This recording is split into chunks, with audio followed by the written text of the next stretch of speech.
Hello, this is Catholic Prophecies for you. We're just today discussing prophecies from John the Cleft Rock, taken from the Reign of the Antichrist, a book by R. Gerald Colleton, which you can obtain from tambooks.com, amazon.com, barnesandnoble.com, booksofman.com, any of a number of sources, for approximately $18.95. You may want to search this book as soon as possible because they may run out, meaning that the publisher may not sell these before long. We begin with the prophecies of John of the Cleft Rock, who died in 1340. Brother John of the Cleft Rock is well known for his rather descriptive characterizations of the battles which ensue near the time of the Antichrist. Number one, man will often think he recognizes this or that in an individual, indicating he is an Antichrist, since persecutors of the land are similar and all evildoers of importance are precursors of the Antichrist. Number two, this prince of liars will swear by the Bible and pose as an arm of the Almighty, chastising a corrupt age. Number three, he will be one-armed man with innumerable soldiers, resembling the legions of hell, whose motto will be, God with us. In World I, this was said to refer to the Kaiser. Number four, in the beginning he will work by cunning and crime. His spies will infest the whole world. He will become a master of the secrets of mighty. He will pay theologians to show that his mission is from God.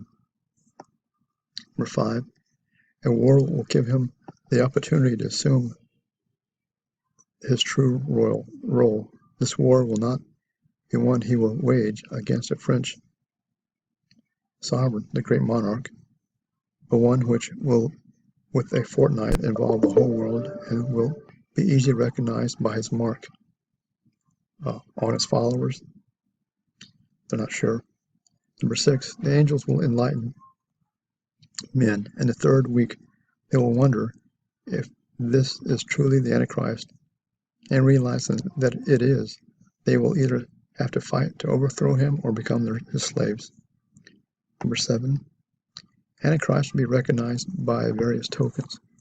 In especial, he will massacre the priests, the monks, the women, the children, and the aged.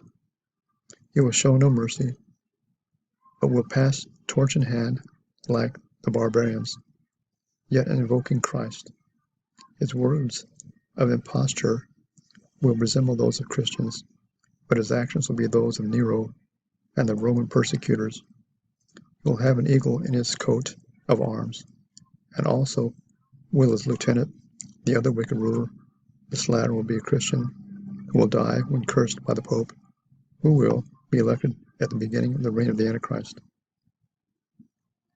Number eight, priests and monks will no longer be seen hearing confessions and absolving the combatants, partly because they will be fighting alongside other Christians, and partly because the Pope, having cursed Antichrist, will proclaim that all who fight against him are in a state of grace, and if they die, they will go to heaven as martyrs.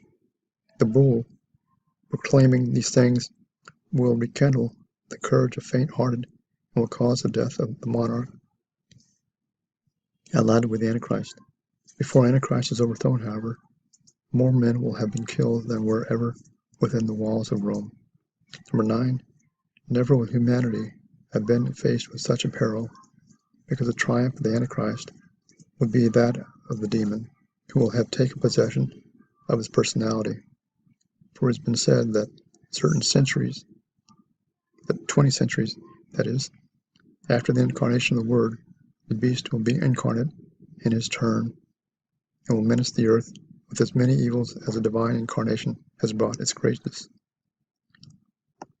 Number 10, towards the year 2000, Antichrist will be made manifest. His army will surpass in number anything that can be imagined. There will be Christians among his cohorts, and there will be Mohammedan and heathen soldiers among the defenders of the Lamb. Number 11. For the first time, the Lamb will be all red. There will not be in the whole Christian world a single spot which is not red, and red will also be in heaven and earth and water, and even the air, for blood will flow in the domain of the four elements at once. Number 12. The battles fought up to that time will be as nothing compared with those which take place in the country of Luther. For the 7 angels will simultaneously pour out the fire of their censers upon the impious land. In other words, the Lamb ordains the extermination of the race of the Antichrist. 13. That which makes the decrees of the Lamb so implacable is that Antichrist has dared to claim to be Christian and to act in the name of Christ, and if he did not perish, the fruit of redemption would be lost, and the gates of hell would prevail against the Savior. 14. Then will commence an era of peace and prosperity for the universe. There will be no war. Each nation will be governed according to its own heart and live in accordance with justice. Number 15. There will be no longer Lutherans or schismatics. The Lamb will reign, and happiness of humanity will begin. Happy with those will be those who, escaping the perils of this marvelous time, are able to taste of its fruit. This will reign of the Spirit and the sanctification of humanity, which could not come to pass until after the defeat of the Antichrist. These prophecies are taken from The Reign of the Antichrist, authored by Reverend R. Joel Colton, published by Tan Books, copyright is 1951. Again, these books may be obtained from Books A Million, Amazon.com, BarnesandNoble.com, or TanBooksItself.com. Again, this concludes the prophecies of John of the Cleft of Rock, who died in 1340. Thank you for your patience.